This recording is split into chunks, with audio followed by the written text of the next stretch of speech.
They say Tokyo never sleeps, but for Hiroshi, the silence was louder than the city.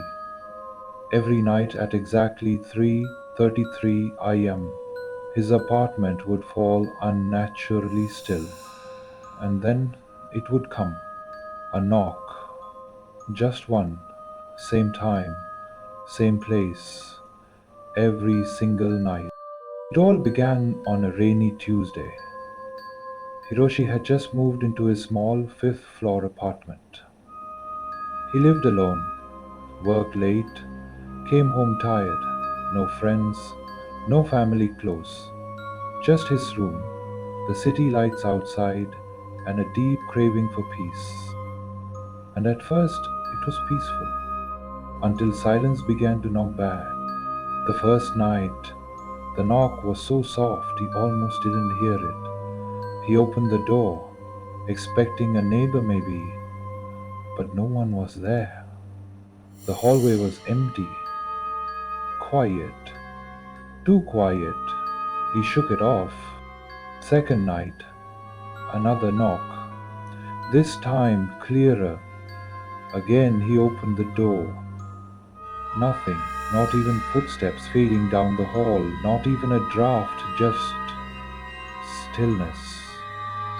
By the fourth night, it had become a pattern. Always one knock, always at 3:33 am, and always no one there. So Hiroshi did what any sane person might do. He left his phone on recorder overnight, placing it near the door. The next morning he listened, and there it was, one single knock. But then something else. Right after the knock, breathing, slow, wet, ragged breathing like someone standing just beyond the door, waiting. He laughed it off. Maybe it was his own breath caught in the background. Maybe he imagined it. Until the next night when the knock came again, but louder, harder. And now the hallway light began to flicker too. It was no longer just strange, it was wrong. He complained to building security. They checked the hallway camera for his floor, expecting maybe a prank or a late night delivery. But when they pulled the footage, something was missing. The entire 2-minute window between 3:32 and 3:34 am was gone. Not corrupted, not skipped, gone. Like those 2 minutes had never existed. The knocking continued.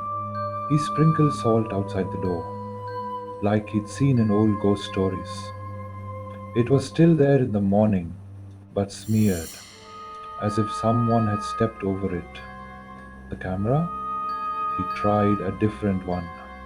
Different angle, but always the same. At 3:33 the camera blinked, then black. When it came back, nothing had changed, except the temperature in the room. It was always cold, as if someone had been standing there and just left. One night, Hirotoshi stayed out. He slept at a friend's place. No knock, no problem. But when he came home the next morning, the salt was scattered. The door had scratches, faint, like fingernails dragging softly down the wood. He stopped sleeping. The knock became something else, a rhythm in his bones. He would feel it before it happened. And he began hearing other things, breathing in the closet, whispers in the sink. The mirror fogged on its own. The shadows didn't move with the light anymore. Then Hiroshi did something he hadn't dared before. He left the door unlocked. He put a small webcam on his desk, aimed it straight at the door.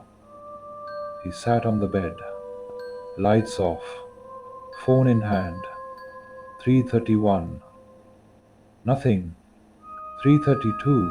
His breath became shallow. At 3:33, The door creaked open on its own. No knock, just a slow, steady creak, like someone had been standing there for days and was finally stepping inside. He didn't move, couldn't move. The air was thick, cold, and then something crossed the camera's frame. Just for a second. Long black hair, a shape, pale skin, and eyes glowing slightly like fogged glass.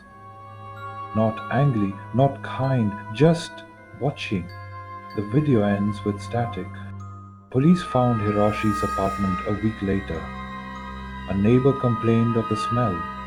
The door was locked from the inside.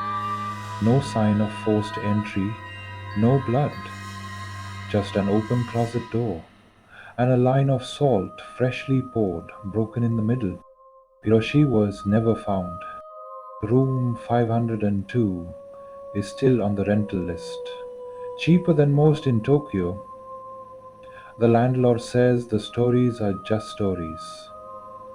But no one who moves in stays more than a week because at exactly 3:33 am someone knocks and if you don't answer, she left herself